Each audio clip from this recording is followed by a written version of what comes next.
the channel, everybody. Hope you are having a fantastic weekend. So I have been doing some side work that I can't really show on YouTube. It's got some proprietary stuff in it for my customers and I can't show it. So I finally got all that taken care of, and I'm going to do a quick little job for a friend of mine, but I want to show you some new stuff I got in the DIY garage. So one of those things is, and I mentioned it in one of the other videos, it's blistering hot here where I live, Fort Worth, Texas, in the 95-degree range right now as I speak. So I finally got my air conditioner in, and it's not a window unit, and it works. It's fantastic. So check this out. I'm gonna show you real quick. You can see it hanging over there, right there. That is a mini split. So my garage is kind of small. It's 20 by 20, about 400 square feet. That thing keeps it really cool in here, which is, you know, when you're doing this kind of stuff, it's really awesome. Makes it so much more comfortable. But enough of that. The next thing I wanted to show you before we get started on this project, as you know, if you're following on Instagram, I posted some pictures. I had started the wiring on the car and the brake lines and stuff like that, and there's a video coming up on that. But got some new wire crimpers, a bunch of new terminals and stuff like that. But check this out. The ratcheting wire crimpers like this. So they have the anvils in these things are replaceable. I'm gonna zoom in so you can get a look at that thing. Come on, zoom in. Focus, focus. Where are you at? Come on. There we go. Somewhere in there. Anyways, so that dude right there, I've tried him out a couple times already. With the ratcheting deal in there, you can go in. It makes a perfect crimp every time. Perfect for doing this kind of stuff. And you could, I mean, you'll tear the terminal up trying to yank the wire out of it. It crimps it so good. So getting ready to do that. For anybody that's interested, I'll put a link in the description down below. But now, time to get started on the gas tank. Okay, so the project at hand is we're going to sump a gas tank for a friend of mine, Tanner. It's a Fox body car just like mine. So the obvious parts of this video is, if you're going to weld on a gas tank, make sure there aren't any fumes in it. So you have to clean the thing out thoroughly, 100%, and then clean it some more and get your nose in there and get a good smell of it, and then clean it again to get all the gas fumes out of it. Now, this particular gas tank is brand new, and we don't have to worry about that stuff. There's never been gas in it, and it's of no concern of any fire or anything like that. But if you have to clean a gas tank to do any welding on it, or if some crazy chance you're watching this video to learn how to sump your gas tank, the way I did it in the past was using Purple Power soap that you can get at Walmart by like as much as 2 gallons at a time, I think. I put a good pint or so in the gas tank and about a gallon of hot water and swish it around until you're just completely worn out and you don't want to do any more. You let it sit and do that again, and then again, in 2 or 3 or 4 times. You don't want to blow your face off. It's not good. I did it once, but I'm better. Okay, now, first things first. In this case, I prefer to use the Competition Engineering sumps. It's a nice piece. It's, you know, it's formed, so there's no welded seams on it or anything like that. Yada yada yada. So I'm going to show you the gas tank. I'm going to show you how I set it up. This is only the way that I do it. I'm sure somebody's got a better way. They'll be more than likely to tell us about it in the comments, but I digress. So the gas tank sits kind of offset in the car, but the straps are centered in the car. So we want to center the sump in between the straps to make it look the best. And that particular part of it really won't have anything to do with function, but it will sit in the middle of the car correctly. So that's, I guess, a bonus. So we'll put our straight edge up there and scribe a really deep line in it.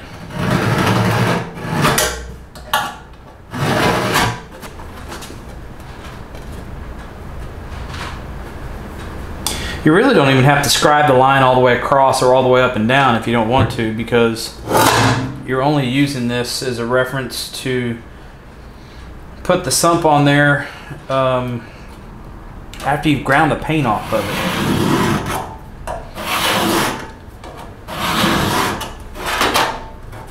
And one over here.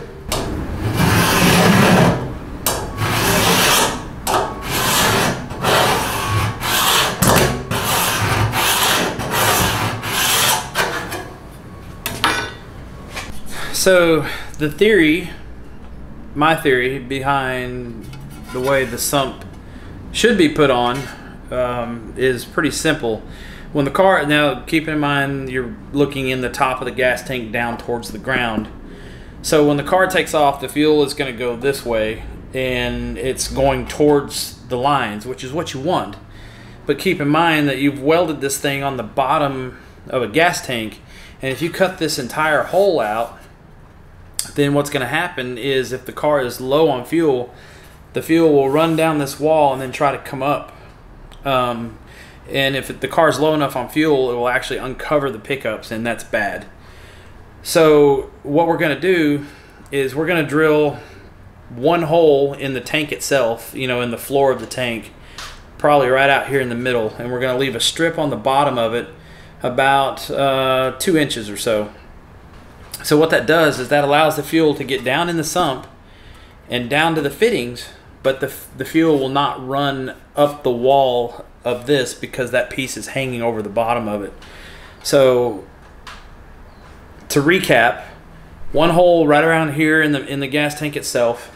Fuel runs down the wall, or down the sump when the car launches, and it tries to come up the wall and it can't get away from the pickup fittings, which is what we want. So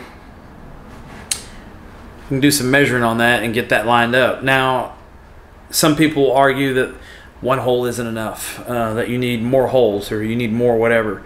Keep in mind, you're only picking up fuel from a regular 1/2-inch MPT fitting. So a single hole out here in the middle, a 2-inch, 3-inch hole, whatever you have available, is going to be plenty to keep fuel down around the sump. Okay, so that's just how I do it. It's not the only way to do it. It's not necessarily the right way to do it. It's just the way I do it. I've done it about 7,264 times. So this makes 265. So a bunch of times before, works fine, never had trouble with it. One mistake that I have seen, and I have no idea why people do it, but they will put the pickup fitting here and the return fitting here. That is a bad idea. Cars that make big power, cars with big fuel pumps, and it could even be something as simple as fuel line routing, will cause that fuel to aerate where it comes in on the return. And if that fuel is aerated in this area where the pump is picking it up, then you can only imagine that it's picking up aerated fuel and sending it to the front of the car, to the injectors. Have I ever actually ran across that problem and proven it to be a fix or a problem? No. That's just theory. I've heard of it, never seen it myself, but it's not something that I would do. So in this case, we will put the return fitting on the side of the tank close to the filler neck, which is a really safe place to return the fuel to, because the fuel will shoot across the tank and dump, you know, over on the side of the tank, and it won't be anywhere near the pickup, so which is what we want. So there's no need to create problems when there is no problem to begin with. So let's get started on the action. Enough talking, I'll show you how we do it. Okay, I got it all set up, marked up, laid out, scratched up, and ready to drill the hole in it. So like I had said earlier, we're going to use a big hole saw. This is a 3-inch. And we're going to put a hole in it.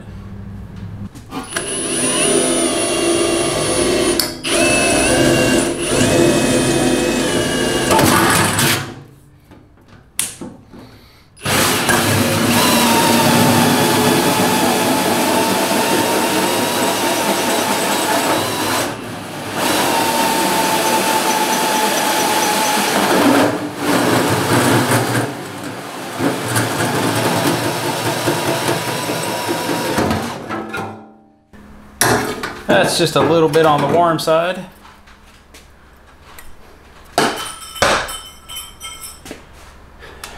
So the obvious part of this is you want to clean this thing out really, really good before you use it. So we get some of the stuff out of there just ahead of time. And that's some of what you get. There we go.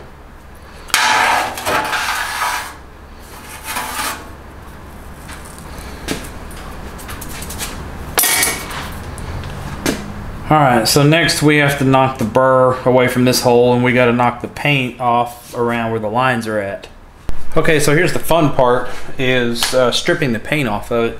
Now I am going to strip all of the paint off of this area because I don't want any of the paint sitting underneath the sump, because I would venture a guess to say that the E85 will probably attack that, assuming that Tanner is going to run that in his car. And even if he doesn't, it's still probably best practice to go ahead and get the paint out from under that area, because I'm just sure that long-term exposure will eventually eat the paint off of it, and it'll get passed through the fuel pump and into the injectors and all that jazz. So we don't want to deal with that, but we're going to strip the paint off of it. Here we go.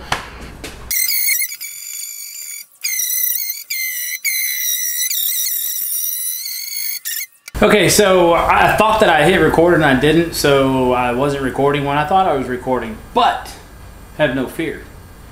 So what I want to show you guys is that when I went to tack this thing on here, again, if for some strange reason you're watching this video and you're wanting to sump your own gas tank, the one thing that will help you the most is when you go to tack the sump to the tank, tack it in a bunch of places and do it really fast, because the sheet metal will distort and warp away from the sump, and then you'll have trouble welding it, and it's going to look like well, hammered dog shit. So and you don't want that on the bottom of your gas tank.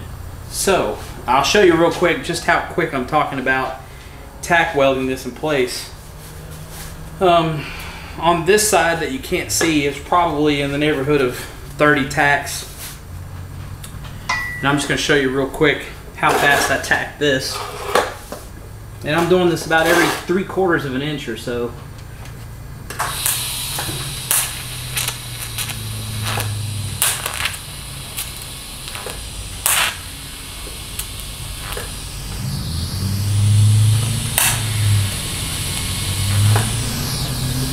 My tungsten's not very good shape. Okay, I got the welder set on 65 amps, which is way too hot for what we're doing, but the point is to tack weld is really fast.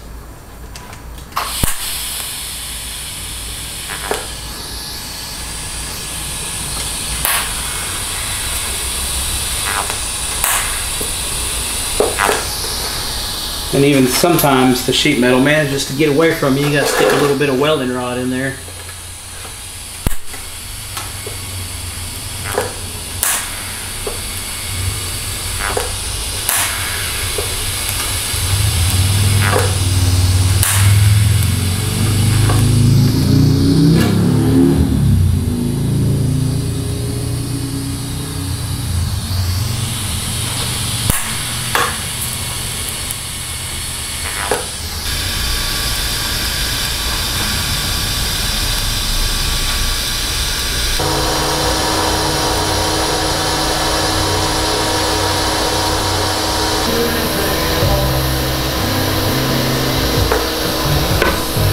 Okay, so one of the last two steps, we have to go over to the lathe and machine the bung that we're going to weld in the side of the tank for the return line. So let's get over there and check that out real quick, get it knocked out, and we'll get this thing finished up.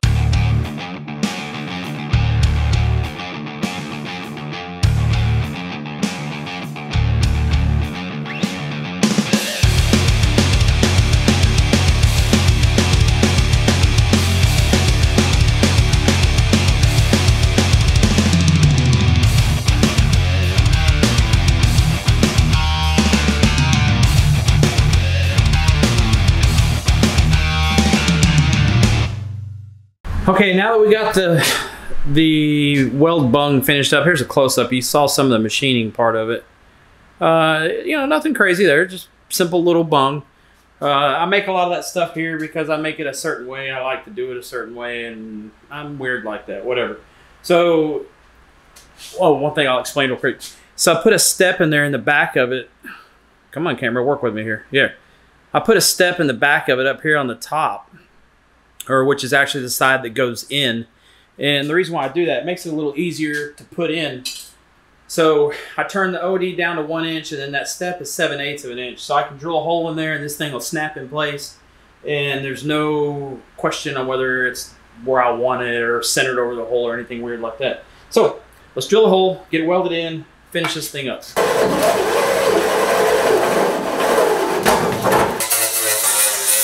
All right, so this is what I was talking about. This thing, drill that hole out to 7/8.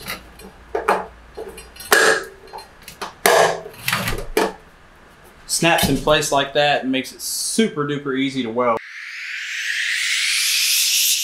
Okay guys, thanks for stopping by, checking out the video. Just had to do this quick little job for a friend of mine.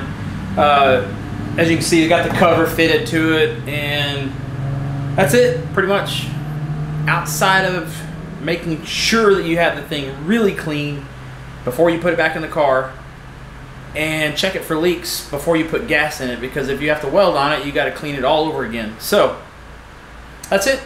Thanks for stopping by, checking out the video and all that good stuff. Give it a thumbs up, like, share, subscribe, comment, and we will see you in the next one, which is coming soon, by the way.